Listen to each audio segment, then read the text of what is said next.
It's cool. It's cute. Hello, everyone.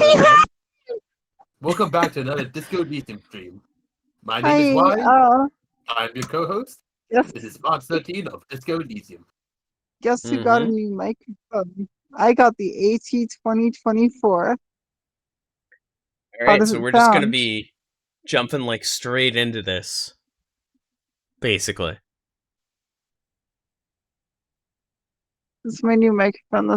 This is what my streams are gonna sound like from now on. Okay, I'm Wait, sorry. That feels too mean. I can't do that joke. I can't do the joke of pretending you're not there. I love What happened I love what happened you. last time? So what happened last time? Well, okay. So last time well, on Dixo on Dixo Coliseum. Hold on while I just disconnect this person. We were looking for a lesbian, but all we found was the end of the world. Yep. We found a big church. And in that church was some things. Indeed. And is No, there's a very church was nothing. and there's a very good metaphor of is music actually religion, question mark? Or like the congregation of people stopping the nihilistic end of the world. Is it Who fucking religion? knows? Is it fascism? We ever Is it know? humanity? Is it humanity working together that stops the art of annihilation? If we only care enough to dance, who knows? Oh yeah. Also, the end of the world also broke time. Also, you're no longer streaming on Discord. Why? There we go. So yeah, All what right. do you do now? You're gonna keep talking to people What at the- the church? What? What? What's wrong? I'm walking No, you're walking. with You don't run it. WASD. What? You haven't done that before? No. You can't do that.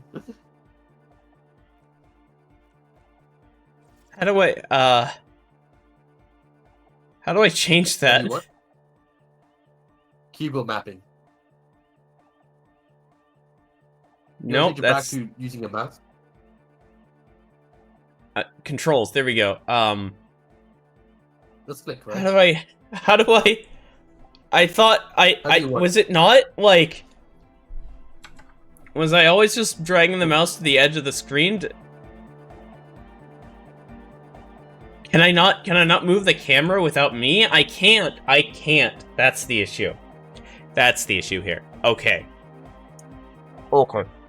Okay. So yeah, what do you want to do now? We have plenty of things to do. We can go back to sleep, or we continue on this timeless night. I want to maximize my pills here. So let's go. But remember, I wonder if we can talk to Everett. Let's check. Can we talk to Joyce though? As well, maybe. We got nothing to talk about with her, basically. True. Can I just check if we Also, Discord, I'm Good night.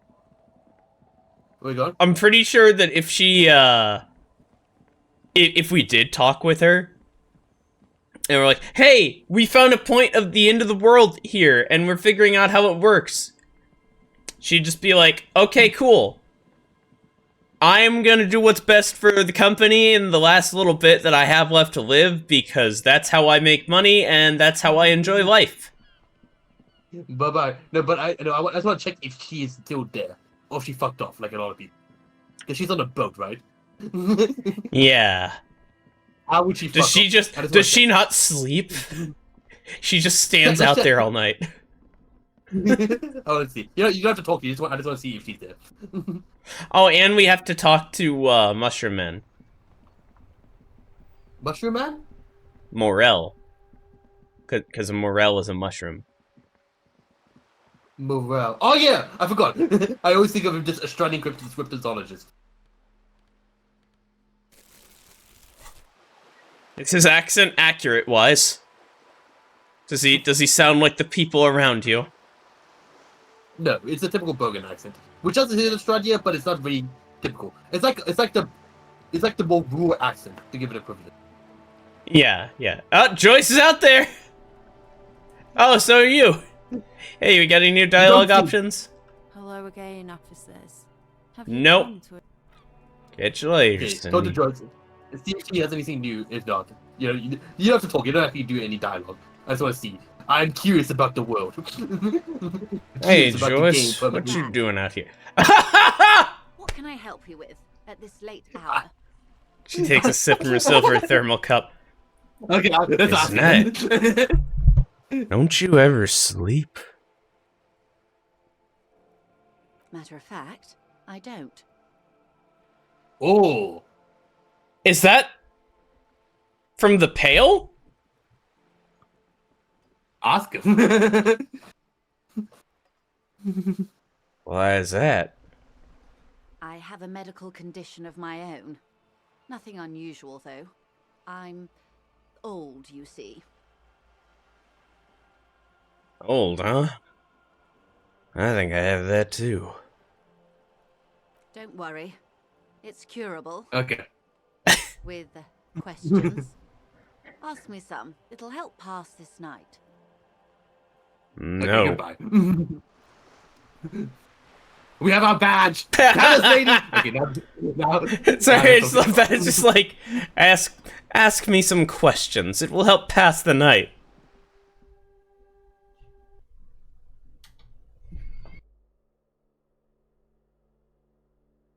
Why are we here? For this joke to work, you have to, you have to see the sorry. stream where I'm slowly lowering out of existence. That's the question to pass the time. Goodbye, Cure. Bye-bye. Miss Movie, goodbye. Okay, that's not worth it. Ah. Go Okay. back up. Let me.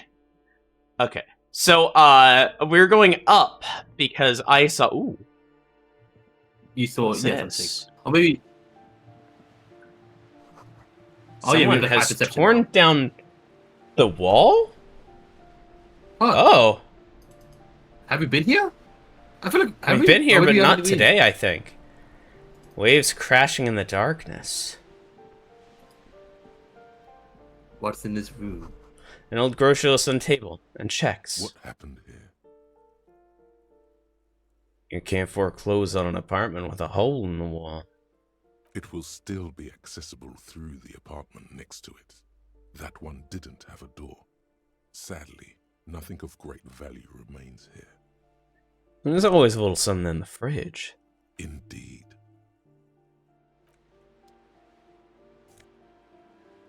Medicine Yeah!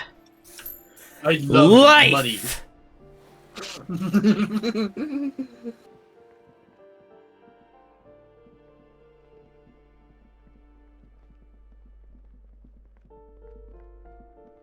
That's It was just the old dangerous after the lady's show. husband did. Oh, I wonder if the guy's dead now. Let's check. Hey, you still alive? The aging alcoholic is still Kim, there. is this thing even The alive? air in the room is stale. I'm afraid it is. Look, it moves. He points to a fleshy lump sticking out from the other end of the blanket. The limb seems to be twitching from time to And time. look, the other foot is camouflaged by a striped sock bearing the name Maxtor on the sole. 3 toes are poking out of a hole. I just had to throw away so many socks. I hate it. Maxtor is a gas company. He's wearing free socks from a gas company. They probably came with the bills. A groan rises from the man's throat, dry like Goodbye. Yeah, that's also a little like dehumanizing, Kim. Jeez. I get I why. mean, I because refer to him they as get- a thing. Like, moss crawls in the bathroom I get why. tiles. Actual They- moss. of how he treats his son. Yeah, yeah. I mean, it's not great, but I understand. It's easy to dehumanize things when you see There's the an actions. item in... Okay. Doesn't matter. There's an item out here. Haha! More perception. Tear! Classic. Realization has come. The broken arches betray the once grand history of this building. It towered over the harbor until it happened. War. Form a guess about what happened. A great force from the northeast fired into the city. Yep. Heavy artillery shelled the coastline. Fired from the water. A straight shot into Redstone. Like the closest like acted as a defensive wall against the worst of the shelling until it was destroyed, and they had a direct firing line. the closest equivalent in like war is the obvious one, like Normandy. Yeah. The amphibious landing. Take a look at the ocean. Take in the ocean. The waves of the Martinez Inlet rolled over the fallen remains of the building. The dark waters obscured the better part of the remains. What didn't fall into the ocean was used as scrap. What wasn't used as scrap was thrown into the ocean. Look at the ruins in the water. Those arches acted as support for something greater than what you see now. Only 3 stories stand where 9 to 12 once did. Restoration has Ooh. failed. What the shelling took out was never rebuilt. This was a grand area. Like if George Look did at say this was this. like a worker's. Sorry, good. Who did this damage? A fleet, the combined Obviously, I armies know. of Occident and Yes. Grad. The fucking With less centrists. volunteers, a 5-nation army, hundreds of vessels. Fucking capitalists. The combined Next force of the airships known world. further down, in the Bay of Revachol, the artillery was so powerful. The ships not only required gyroscopic stabilization, they were anchored into the ocean floor as well.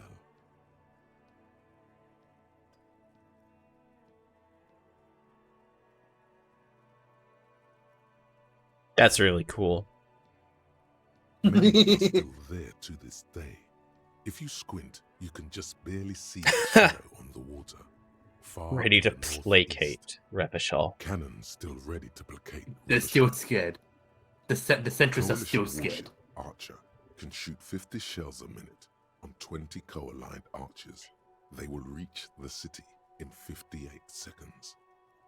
It's like Hey, a. Kim. It's like a. God, sorry. No, you actually finish a thought this time. Yeah. Okay, yeah. It's like post-war Germany, you know, where they were super afraid of like, even like post-war like Japan, you know, just anything, any sign of anything, and they will fucking burn you down. They don't want to be. Yep. Hey, Kim. You know who shelled our city? The coalition. But that was a long time ago. I think we should move on. It's chilly up here. It is chilly to think about that. Let's not move on. He does not like talking politics of this kind. Damn you, Kim.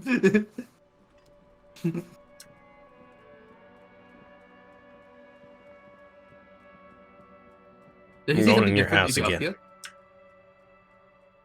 Oh, you Hmm? checked, yeah. She did before, but We can check there's something new. I mean, you don't have to, but you there is. It's blue now. Money! Is this her money? Are you taking her money? Fuck it. We both. Nah, I'm not gonna take her money. But what if it was more money? What if it was like $20? Would you take it still? Probably. 100 tiny feet scurrying beneath the gate, the rats the city. Rats.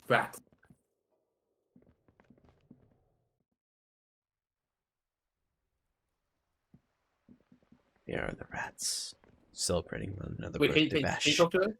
It's all good. Sorry. I'm not back to you. I'm just curious about stuff. Hello again, officers. Nope. See, now you know the reason why you know I'm a backseat is nothing happens when we do this.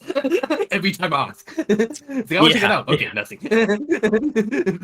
Or are you just burying your backseating so I won't know when you suggest the actual thing? I wish I I was that see big through brained. you. Or maybe I am that big brained. Maybe I am manipulating and puppeting everything. God, I can't wait to have a car again. My fucking car, the brake fluid was leaking. And the front 2 tires were actually, like, destroyed and flat most of the time. And, my brake pads need replaced and the rotors need changed out. Yep, that's a lot of things you need to do. Luckily, it only cost, like, 900.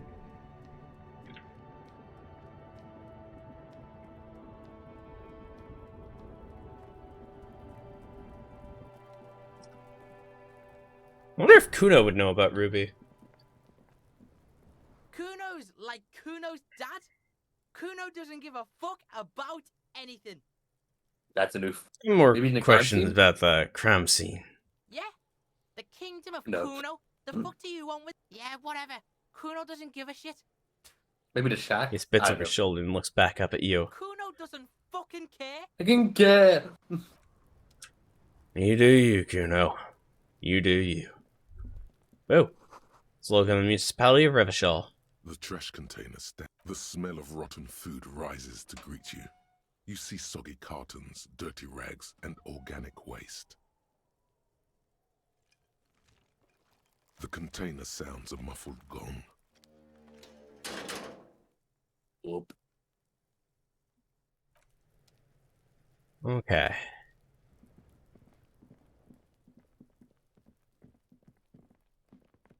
We need to do something So I like do Everett, have, right? like... We Yeah, need to do right. something I Everett. was gonna go check on Everett. No, but we need. What was the task we need to do again? You asked us to do something, right? Yeah, he asked us to, get the, to convince the people in the old city to, sign away their lives for a community center, basically. Did we have to do something else? I'm trying to remember. Like there was like an alternative. Maybe not. I don't know. We can do a good list of that, but. Can we even access it ever this time? Yes, we can. Hanway, though. Giant aspirin on the pillow and a pattern of coffee rings on the armrest. Everett? Someone is habitually chilling next to the radio. But not here. Manana. The file cabinet stands the drawers. Nope.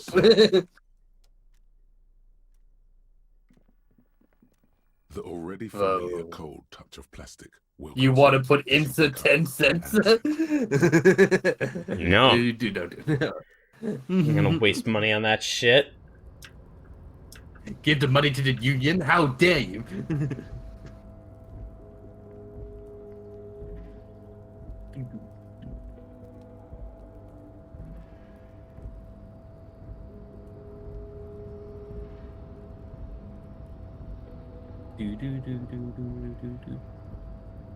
You're back before the cargo container. Its drawer has not lessened since you were last here. If anything, Been in the it world seems for 2 days. Rhetoric.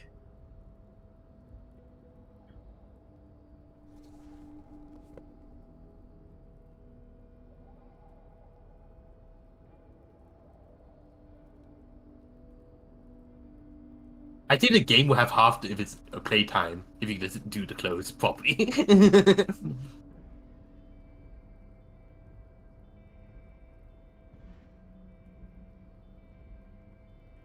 Honestly, Inland Empire.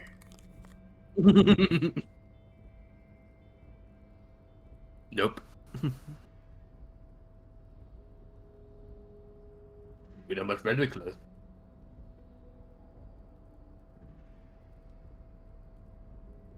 Oh, so apologies, BRB. Sorry. That's fine.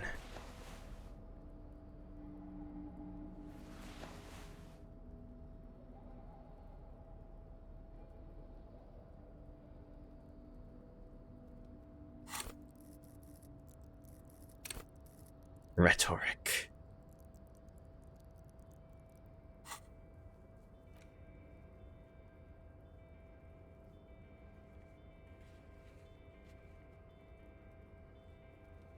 And Gaston.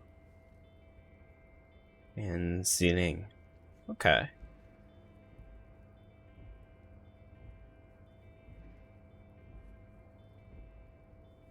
And then there's also shoplift. Dancing, that. Becoming a fascist. And I don't remember what her thing was.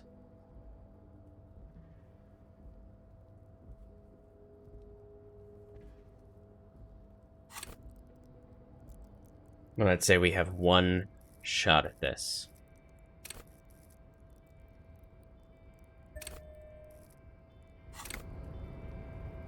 You're back before the cargo container. Its draw has not lessened since you were last here. If anything, it seems to have grown slightly.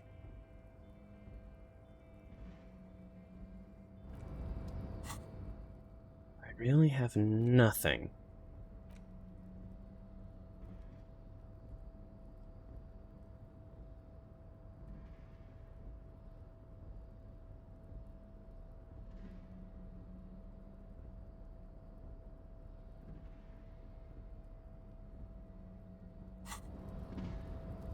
Nothing. You're back before the cargo container. Its draw has not lessened since you were last here. If anything, it seems to have grown Come on! slightly.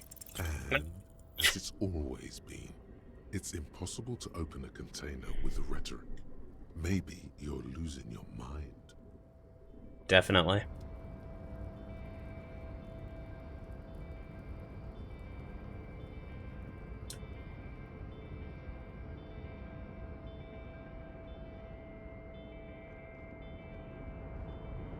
Got anything else to say? Oh, hey, mister. I knew no trouble at all, mister. No.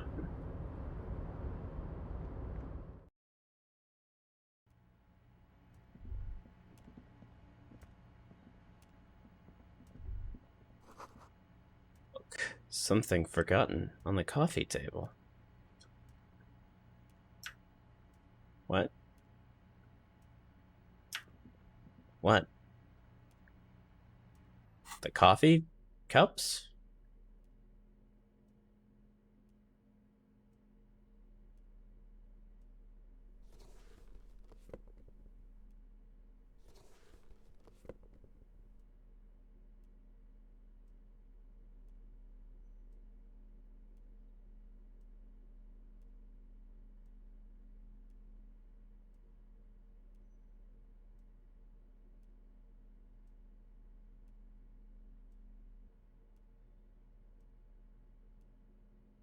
Mm-mm.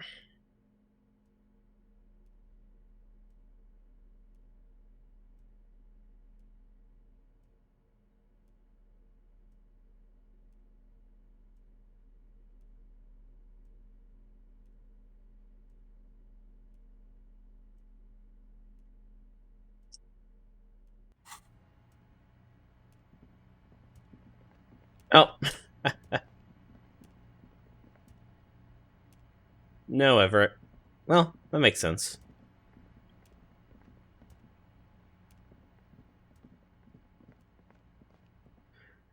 Which means I don't think there's really anything left to do.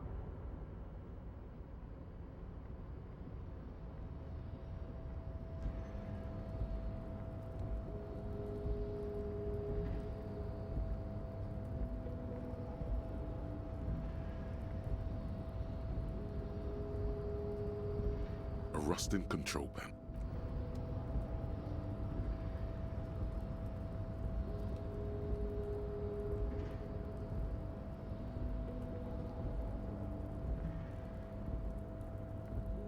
Wait, hold on. Are there people here that I could ask about Ruby is the question. Also, is there anything more here that I will find now? This is the night.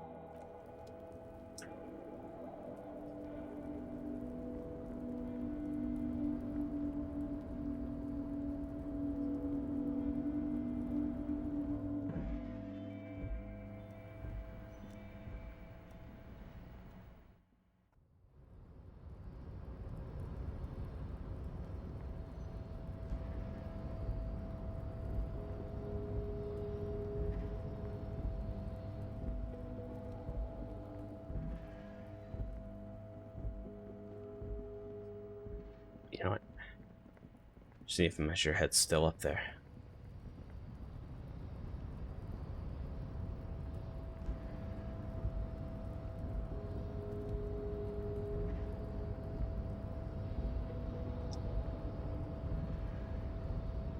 Got anything to say to me, buddy? Your race descent has Nope.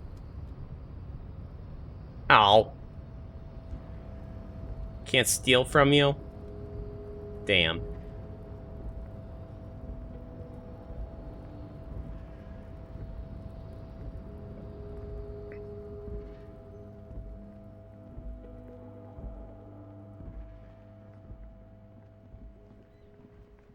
I guess just...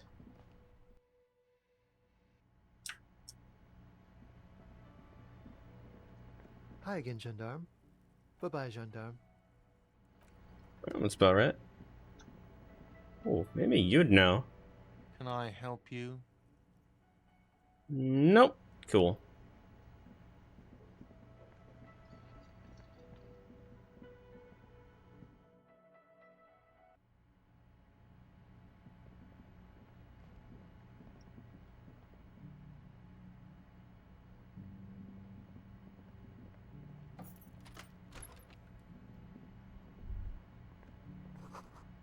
She's made around 4 months of payments for this room.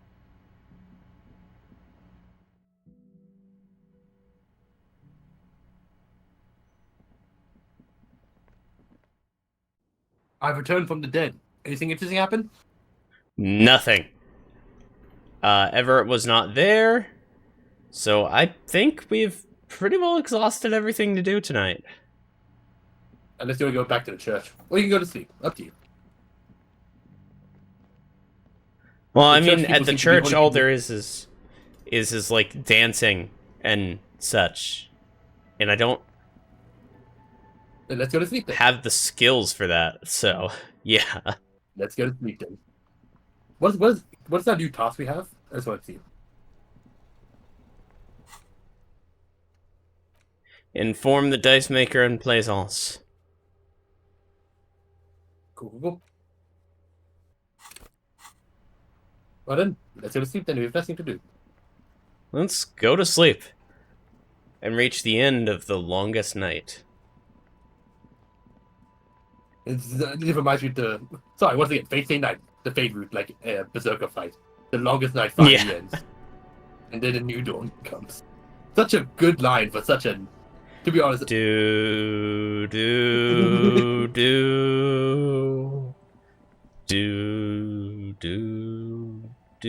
I mean, it was quite a long night. Da,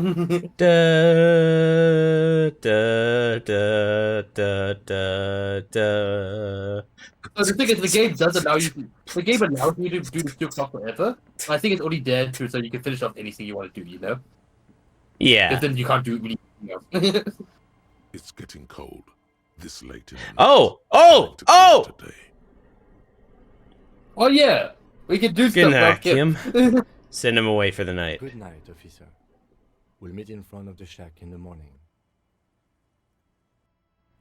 I think we can leave again, right? Yeah. Hell yeah, we can. So what were the things we need to do about Kim? Do the mural, right? Paint that Paint. mural. Then we sleep. The longest night continues, baby! Oh, I hate that. I hate that I just said that. I hate that performance. I hate every second of what just happened. Oh, you made me die! I'm deceased. Dust. You've checked all the traps now. Oh, right, Morel. He wasn't there, was he? No, he wasn't, right? We went inside the thingy. I did. He wasn't Inside there. that thing. So yeah, we're gonna wait until next morning.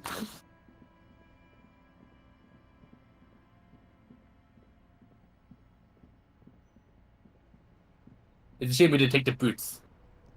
Oh well. Yeah. I'm not criticizing you. It's just the game, power game part of me is like, yes, full armor. That's impenetrable to everything.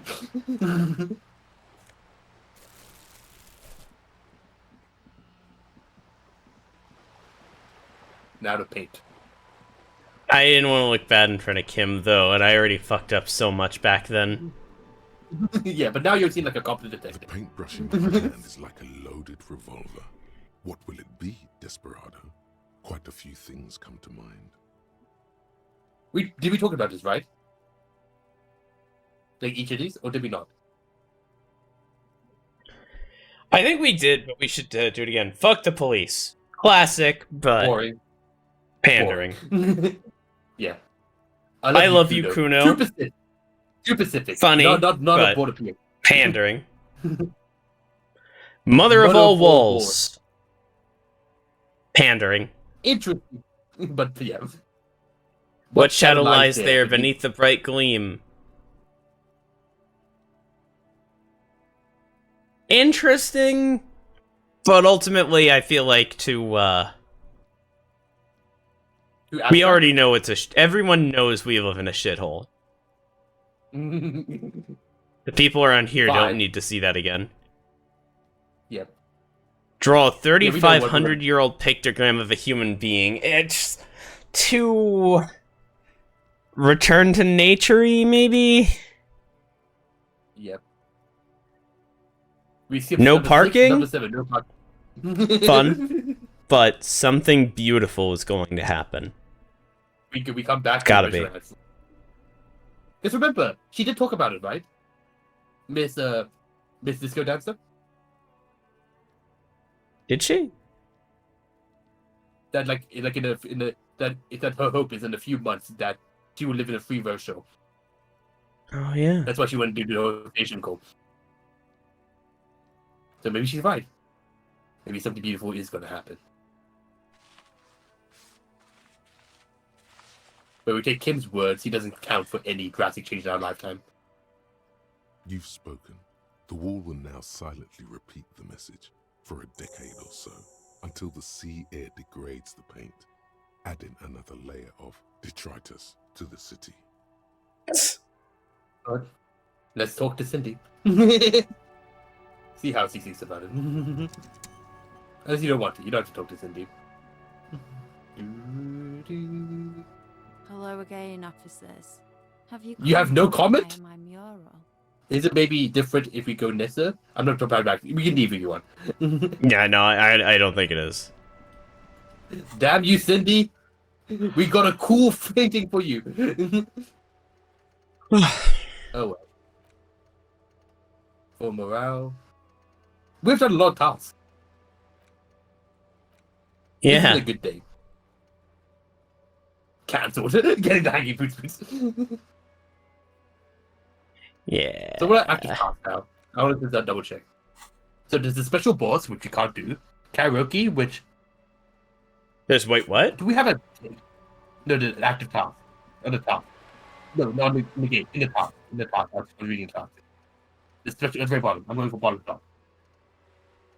The special boss? Porsche. Okay, yeah. Sorry, they said there's the special boss, which you can't do. And I'm like, what? There are actual boss fights? There's a special boss? There's a bonus boss? I locked myself out of it? I wish. Or maybe there is.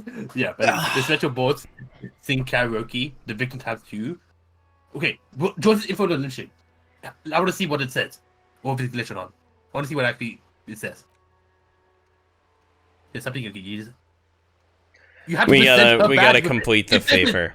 Present her badge with it. I hate you, game. Okay, find number gloves. We don't know yet. Get 2 signatures ever. I want to see detail about that. Okay. Okay. Open this once the signature is secure. Made a document. Okay, cool. Find a murder weapon. That's still long term. Jam mystery. Locate a working firearm. Find out who's the lady driver. Find out who's the lady driver and where's her lorry. Yep. We do know where. We do know who the lady driver is, right? Or don't we? I don't know. We believe that it is, Ruby. Then we need to find her lorry. Then. There's probably one of the lorries then, in the jam. Let's do that tomorrow. Or maybe not do that if we don't do that. I mean, honestly, it's, It is useful. Best to do it overnight. Yeah, this is good info to have. Not even for Joy, just for the general investigation for stuff. Yeah. For stuff.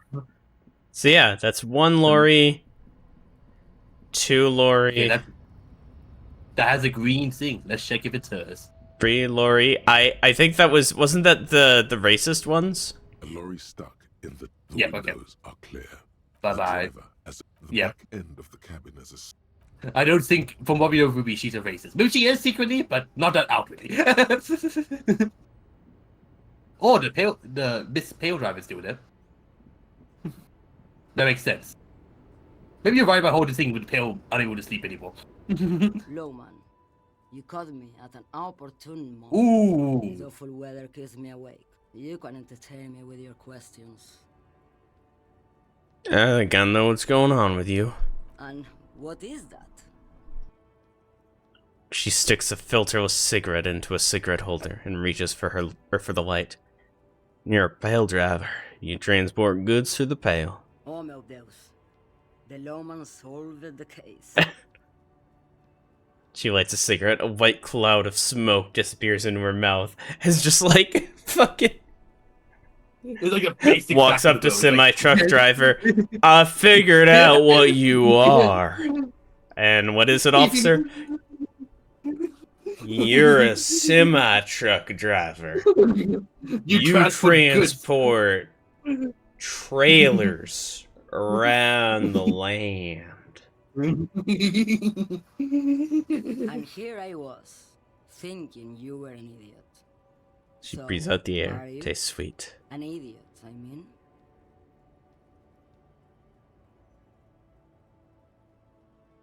I'm blacked out from sheer heartbreak and lost all memory of the world. Like Gabriel Buenguerro in Segúreme, Paraíso. You're the opposite of me, then. I remember everything, even the things I never knew. Things you never knew? The smell of liquor on Gabriel's lips after the shoot. In the motor park. The roses on the day of Franco Negro's coronation. On the grand stairs of Ryle. The smoke from the Fowling piece when Dolores Day was shot. The look on her face, like an orgasm. The wound in her chest. My hand in my father's hand. Except I never had a father, and I never shot her innocent as Dolores Day. The person that shot Dolores Day.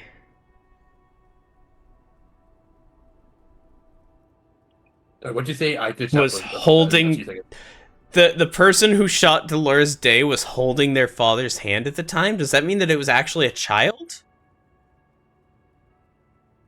No, it was one of the Secret Services people, right? That's what they said. That's what they that's said, but she has memories of like Interesting, yeah. holding her father's hand, which she never had, and shooting Dolores Day. Yeah. Or no, hold on. Being there when she was shot. Never mind. No, and I never shot her since Dolores Day. Yeah. I never shot. She was in that person that was shooting Dolores Day. She had the memories of that person. Over radiation? No, isn't that dangerous? Thought insertion? Dithering? The Grad Catalan Magistral? It's more than dangerous. It's sad. But at first I had to make a living. Now... She savors the lungful. When you've seen it all go away like that, rolling off like the sea, and then come back to this. She gestures at the square, the broken horse monument, the shadows of the machines in the night. What are we doing here? For thousands of years, Gabriel. It doesn't have to be like this. We can just give up. We can just become a vapor. Oof. What does it look like? The pail. Like looking into the ocean at night. In the dark. And... You cannot see it, but you know it's there. And it's big, bigger than anything. Bigger than all the other things combined. what does it feel like? Nothing. Until it starts. When you are deep enough, then for me, it's like autumn. Dark, gray, and orange. The orange of street lights and the color of streets in the electric light. It smells like autumn too. It smells terrible. Nostalgia. Cooped up in the cabin, shaking. Terrible nostalgia. For yourself. For humans. It's too much to bear. She loves it.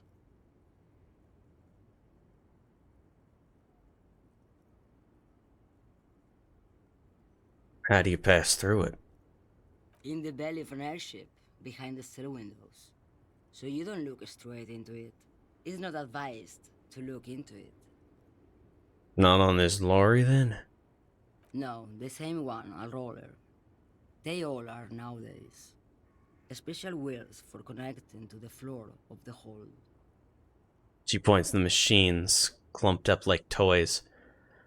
One last thing. You said we can just become... vapor? Yes. No elaboration.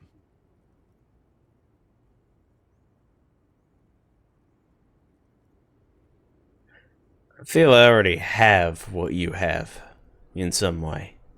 They say there is a point. One that I have not crossed. In the Pale, super deep. If you stray too far, of course, on the U41A, or in Lomonosov's land, where every step you take is one step further from home, no matter the direction. It's a point you cannot come back from. Your mind becomes so radiant with the past, there is a flip. Instead of writing, it erases memory, nearing some kind of indescribable finale. She flicks the ash in the cigarette.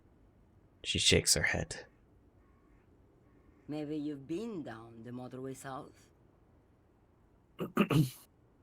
She looks at her cigarette. It's almost out. She swallowed it hungrily, then at you. Motorway south? It's a story as lone horsemen tell. Lone horsemen, Sheriff, not Pell drivers. Way beyond the established Pell that's lit by radio frequencies, where it goes silent. The Pale is lit by radio frequencies. And dark, and the process begins. Erasure, kilometer by kilometer, in any direction. The motorway south is a road you cannot come back from. In the center of this town, there's a ghostly motorway, she sang.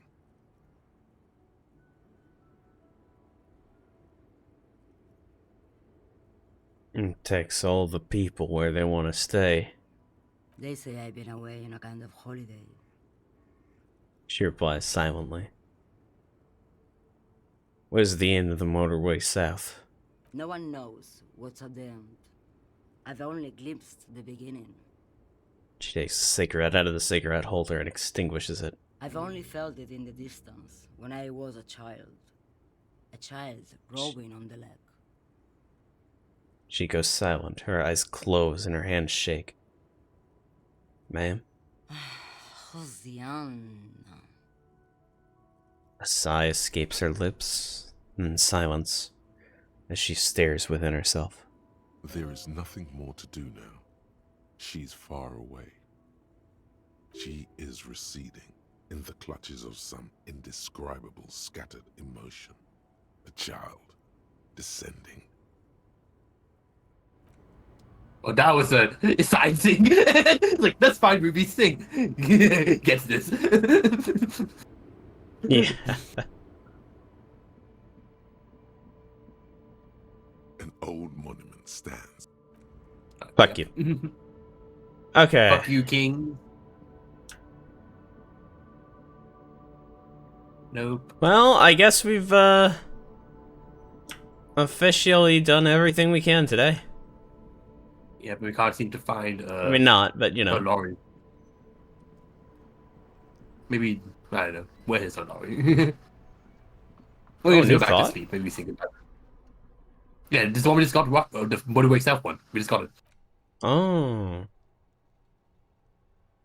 We can open up another. We have a skill point. We can open up another skill slot. It's up to you. It's also cleaning out the rooms as well.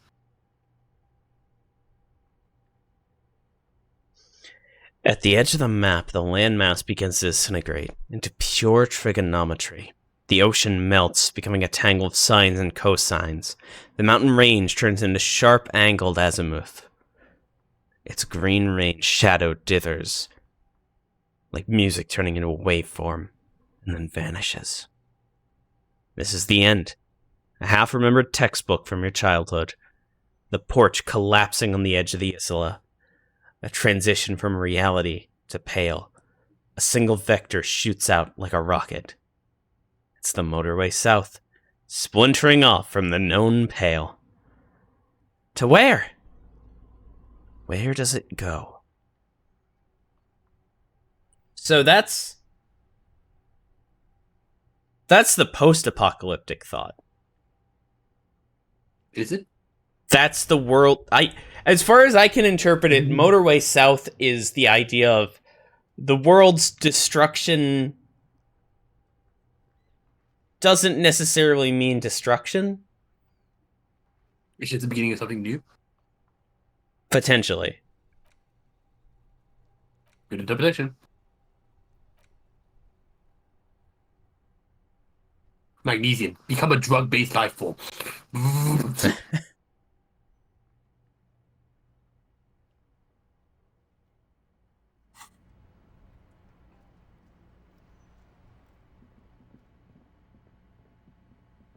Time to go to sleep.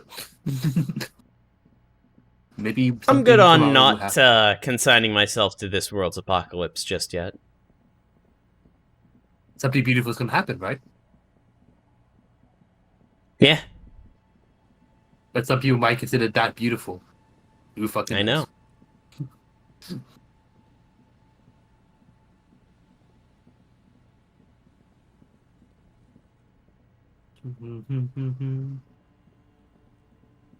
Do.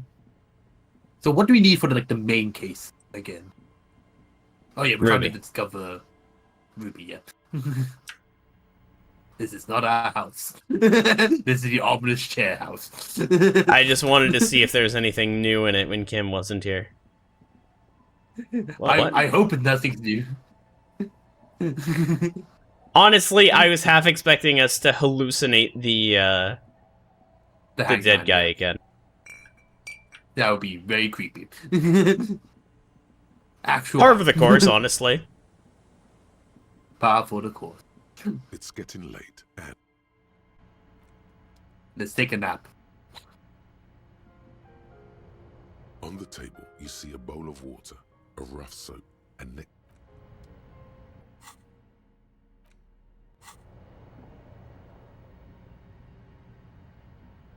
The bed is comforting, if a bit run down. Still, you've earned a rest. We definitely earned the rest.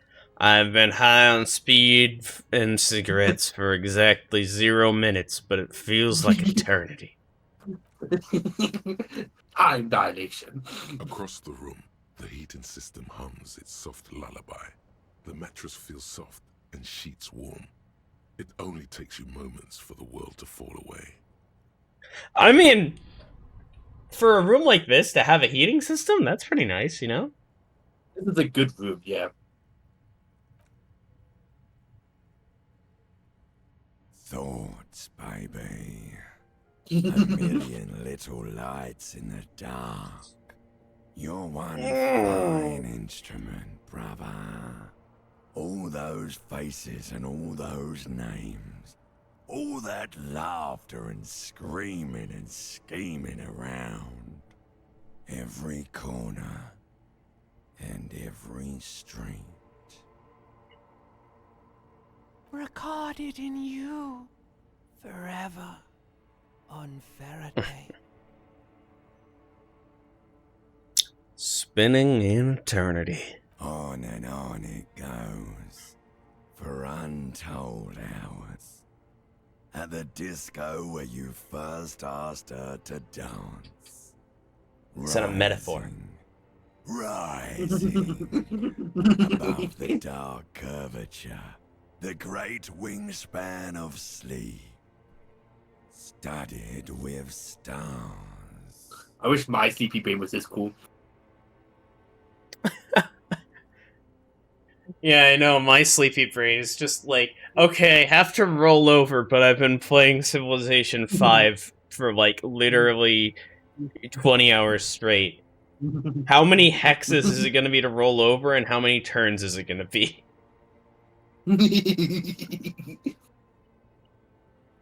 Behold, there are millions of them down there. The first time, the last time. The smoke in her mouth, the plotted flowers, the faces turning, changing. What is it? It's the world, Harry boy, and you're made of it. Every day you're out there, you make more of yourself from it. I'm afraid you can't be unmade now. You can never forget this shit. The rain. The snow. I don't want to. It's beautiful. Beautiful. It's stuck on loop, whirling, spitting out words and images. You're the son of the world again. Harrister. A ceaseless agent. Picking up litter and old newspapers. Collecting your little bubblegum wrappers and idiotic picture postcards. Yeah, I can sell those. Meaningless keepsakes. Reading your awful letters and recalling things, aren't you? The endless names of the world. An address book you are. The map of a city. That's right. I am an agent of the world.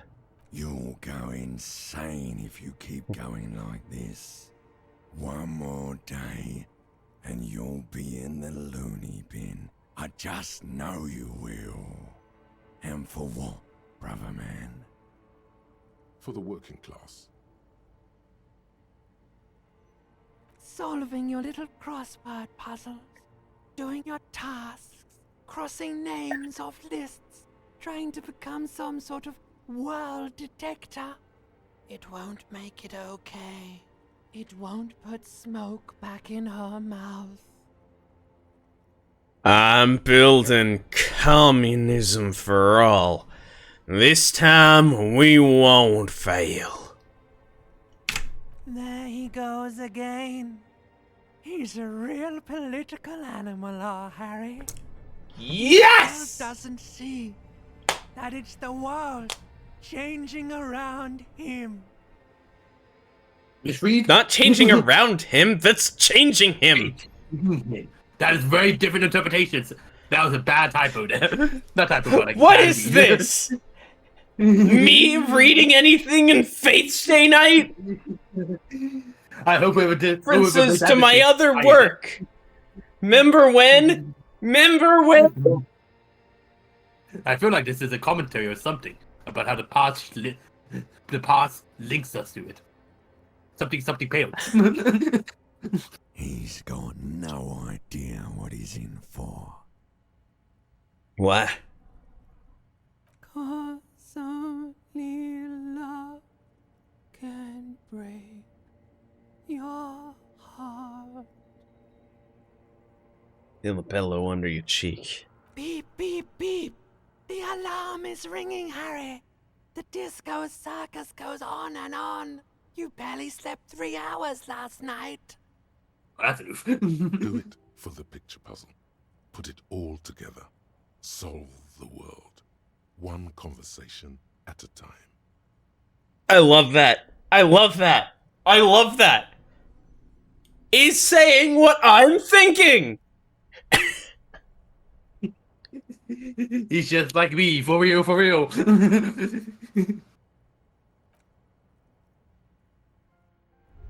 God, I love this game. Anyways. Rise and shine, comrade. Why am I sitting down? To work. What is going on? Despite all the thinking you've been doing, only 0.0001% of communism has been built. It's too great a task to undertake alone. You're going to have to get organized. Have you seen my shit recently? I've really gotten it together. It's good that your personal business is in order, but we're talking about political matters of world historical import here. You must seek out your revolutionary brothers and sisters. Find out how much communism they've built. Then, together, maybe you'll be able to build as much as 0.0002% of communism. Hell yeah! But it won't be easy. Decades of persecution by coalition authorities have driven the remaining communists of Martinaise underground. They live underground. These communists aren't men. They're mole people.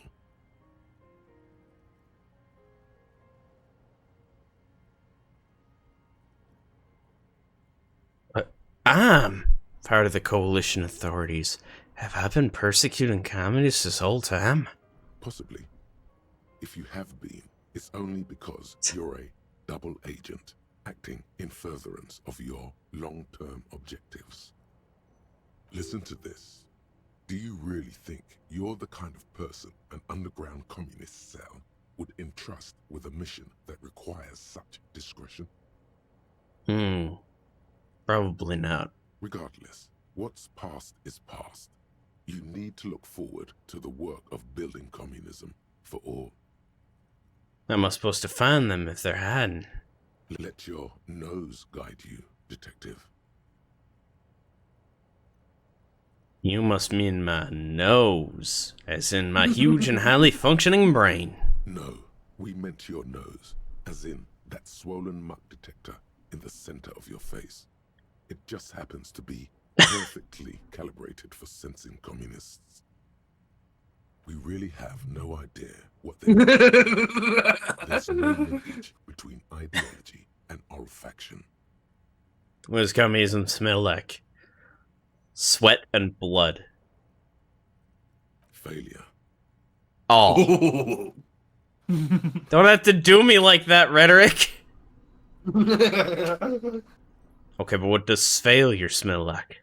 It's a smell you know all too well. Simultaneously repulsive and yet darkly appealing. Musty with a sharp tang, but also a remnant of lost sweetness. Like a rotting mango that's been swaddled in a coat from your grandfather's attic. What you're smelling is your own body odor, of course.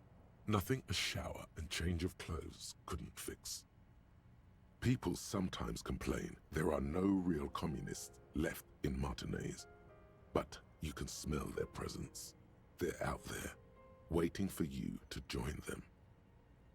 Incidentally, during the waning days of the anti-centennial revolution, a number of Revacholian communards constructed elaborate hideouts in abandoned root cellars, hollowed out tree trunks, and even residential sewage tanks. This latter phenomenon gave rise to the early anti-communist slogan, "The future's bright when you flush out the white." The white? Yeah, guys. Remember what we saw in the room way back a few days ago? The symbol of communism is like the white like branches upside down. Oh yeah, vaguely. Yeah, sorry, it's not your fault. It's been a while. Yeah, it's been a few months. Okay, I'm ready. Let's get organized.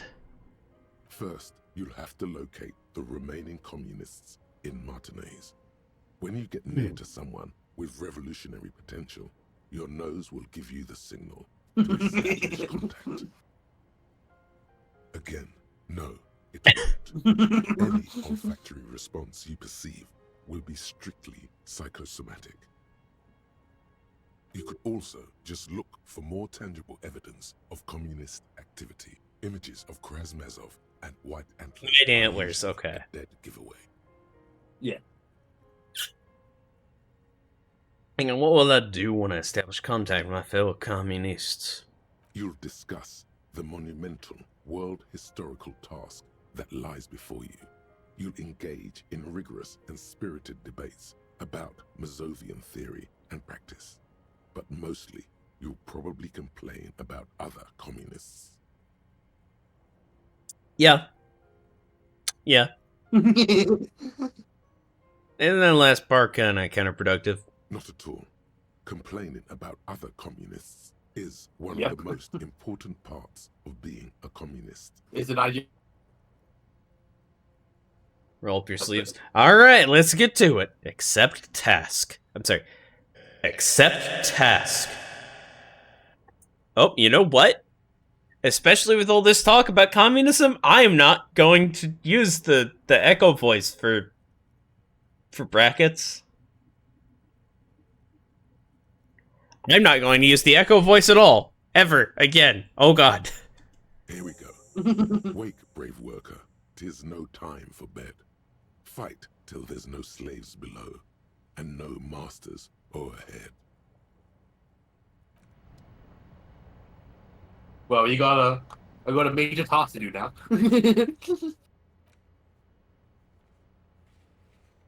Indeed. Look how common is in 30. I just need a stat.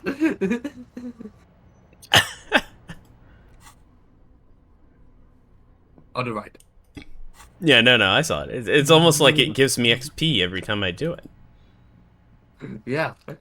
I wish communism towards the real life gave me more experience. Hey, Kim. Good morning, Kim. Hey, Kim, are you I communist? see that I cannot outrun you.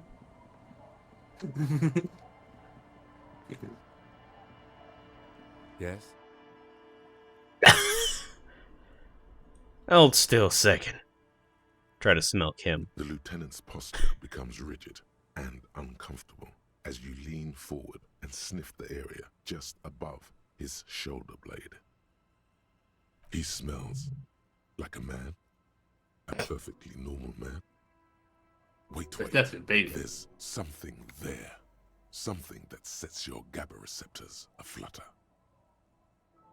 The lieutenant's aftershave, a common drugstore brand. Strong hints of pine needle. Strange, you're not getting any strong biological whiffs from the Shocking. Shocking? Doom Rocky doesn't have ideology. Detective? I was just wondering what brand of aftershave you use. It's nothing fancy, just plain old Tiger Super Special. Are you thinking of, you know... Gestures towards his cheeks with an invisible razor. Do you think I should? The lieutenant considers your mutton chops for a long moment. A slight grimace crosses his face.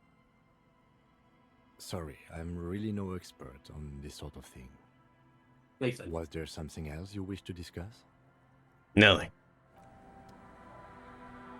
Confirm, Kim's not a communist.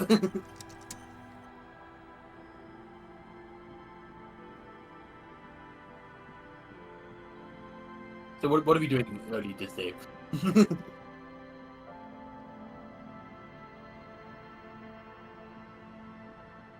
You've checked all. So, first things first. Whirling in rags. Talk to people there.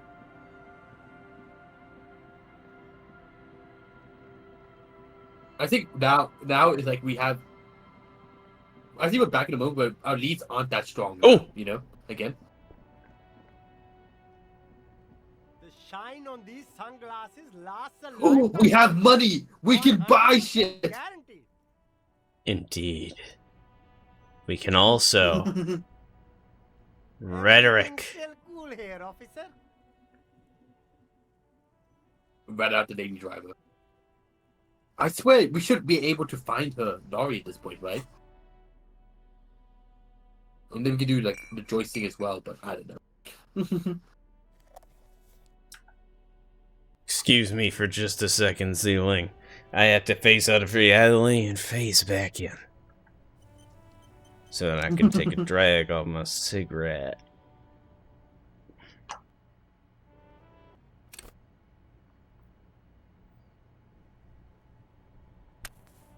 Oof. That's sweet Jimmy right there. Everything's still cool here, officer.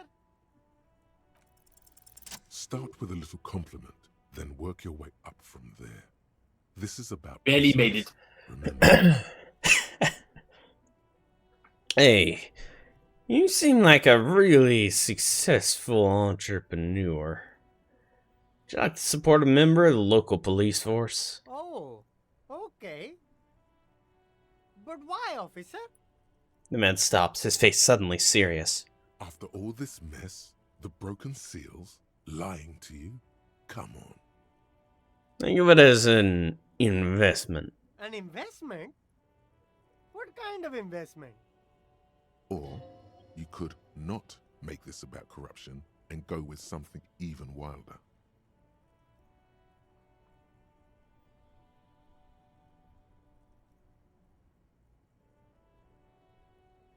There are 2 is serious corruption.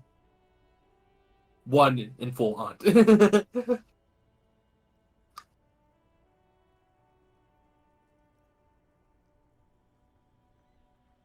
Yeah, I think let's go with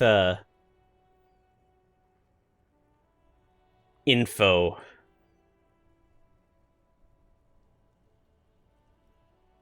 No, number 1. It's an investment in me, a highly experimental human being. My risk-reward ratio is insane. I guess it can't be any riskier than speculating in exotic derivatives. How much are we talking about here? 5 real. What? Only a $5? You can't even buy a pack of Royal Extra with that. Let's make this one stick, my man. 1 million real. But officer, I don't have that kind of money. He will only give you this money. 10 real. 10 real is a bargain for that kind of investment. You got it, my man. And now we shall reinvest it. Takes a tin note from a leather pouch.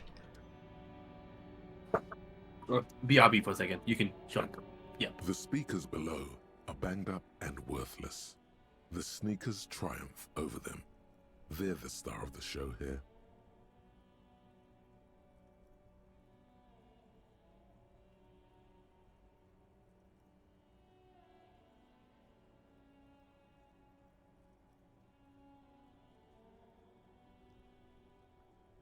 Oh, I don't have enough money, okay.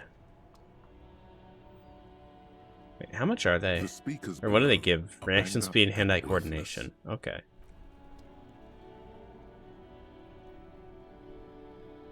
You keep coming back. That's good, officer. Keep browsing those clothes. Keep saving that economy. You find your Economical. Okay, nothing. Okay, so it's just that then. For now. For now. Whoa, what?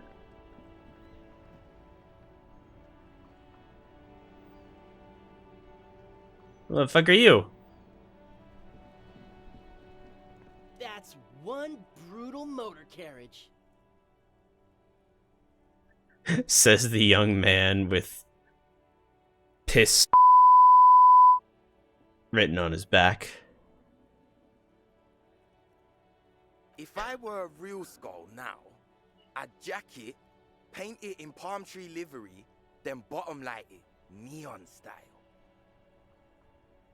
His companion wears a simple yet elegant slogan. Fuck the world. A snazzy shit-ripped skullmobile like this would make a fine trophy. We could, like, hang fucking shrunken heads from the side mirrors. Cops' heads. Scary tribal shit. That's a bit racist. Yeah, tribal shit. A cop He carriage like agrees. this would have proper skull value. What I happened? He steps in. appreciate the interest you take in my brutal motor carriage. I have to stop you right there. What's happening? Mercy and vengeance directed at its property, seriously. Well, piss and fuck the world are talking about stealing a motor carriage from Kim and attaching shrunken heads to it, which they state would be tribal style, which I stated maybe be a bit racist. Yep. I mean, yep. It's just theoretical work, Copper. No basis in reality. Turns to his If companion. we were certified skulls right now. Who are you? I can tell you who we're not, cop. We're not snitches or skulls. Oh, fuck you. Which is not to say that the skulls are bitches and on the contrary. The part of this presentation you want to take home with you, cop man, is we're not part of the skulls yet. Isn't Cindy the skull? Is she? Cindy the skull, yeah. These young men seem eager to share their beliefs. No wonder you're not part of the skull if you like this. Who are the skulls? You don't know? What kind of cop are you? The best kind. It's not a question. Don't get into it. I'm so glad you asked. The question was rhetorical. The skulls are the most vicious gang of the Besmertne. Besmatine, or the Besmati, the Immortals, are West River Sholian crime syndicates. The nastiest bunch of psychos ever. Jacking carriages and getting into high-speed chases. Possessing an infinite amount of fuck-all swagger, infamous for their non-verbal modus operandi. Non-verbal? If a skull spots you, he will pull out his dagger and stab you without saying a word. The lieutenant's voice is as calm as usual, a testament to the violence and death he's witnessed through the sight of his firearm. They usually occupy the burnt-out quarter in Jamrock, or you can find them loitering around their brightly painted bottom-lighted vehicles. I can't wait to become a skull. Bottom light's a wretched aggressive. Bottom-lighted vehicles being aggressive. Do you know anything about the murder that took place here? Point to the yard. Murder? Never mind, this is useless. Mm-hmm. Throws a longing glance at the Kanema. You guys know Cindy the Skull? Oh yeah, Cindy's a right proper skull. Young man's eyes glaze over, his voice filled with longing. But she didn't stab me without saying anything. Yeah, a true artist of the future. Just like Arno van Eyck.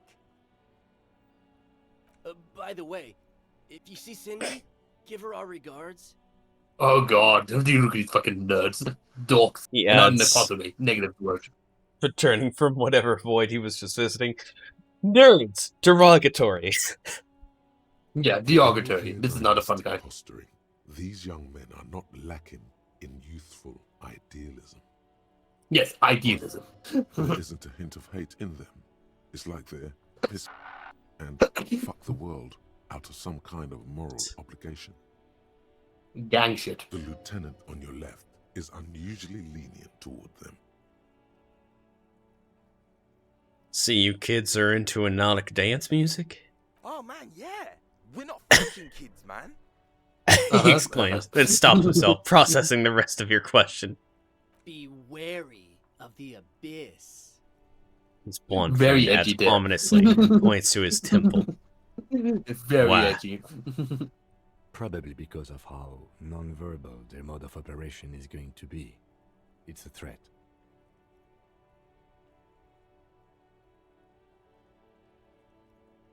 I just want to talk about music, and now there's a conflict all of a sudden. It's too much. Nervously shake your head. That's right. You should back off and let silence rule supreme.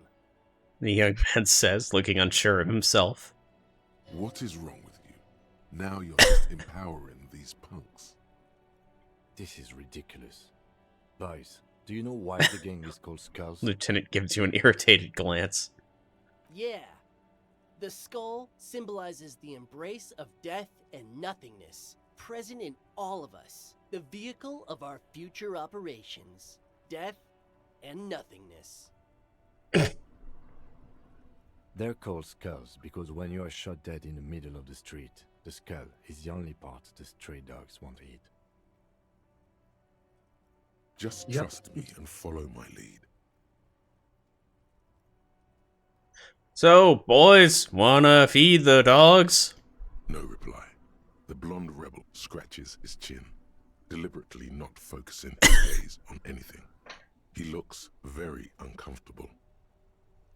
The other one shuffles uncomfortably, nevertheless continuing to steal glances at the lieutenant's motor carriage. Yeah, I can probably answer the first question, not a spoiler. I assume the Union fucking kicked him out like nothing.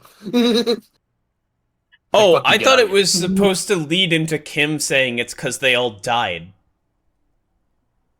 Probably. That's right. Why aren't there more skulls in Martinez? The Union does their share of policing in Martinez, at least where gangs are concerned. Okay, I was right. That's why. And that was the point. Sorry, that's not spoiler. Didn't reply instead. Apart from the unions themselves, of course. Yep. Don't you worry about that. We're gonna make up for the deficit. Yeah, we are. The young men exchange approving nods. Your rhetoric is confusing. Are you a part of the Skulls or not? We're not franchise skulls. Well, not yet. Once we get our name out there, we'll have a chance to join them. Me yet? Got your What'd you kid say in you the got mail? Okay.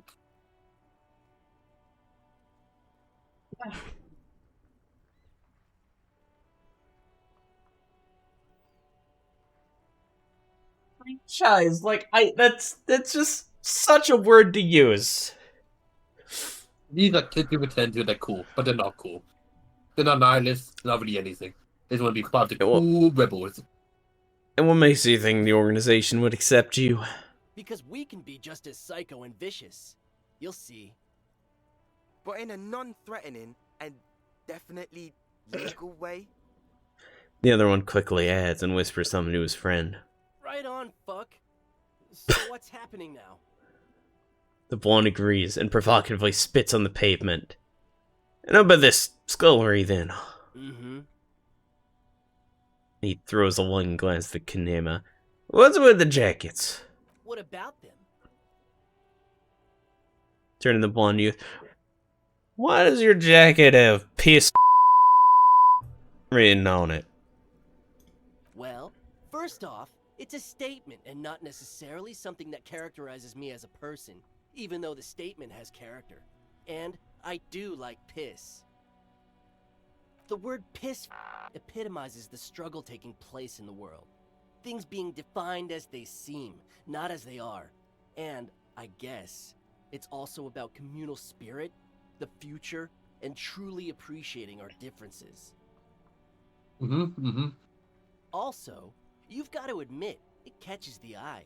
And since the Grand Piper is slowly but steadily moving towards basing the economy on it, attention, it is imperative that the medium itself convey the message. Makes sense. What I mean by this is, we are all piss and that the world is inherently meaningless. It seems that the young man has a certain expertise in at least one field, even if it's rather narrow. You can't bring up that all of that is inherently meaningful? That you're inherently, like, tacking on tons of meaning to this?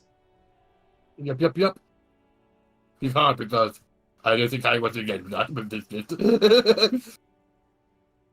Turn to the dark-haired youth. Why do you have "fuck the world" written on your jacket? He's just gonna say, "'cause fuck the world."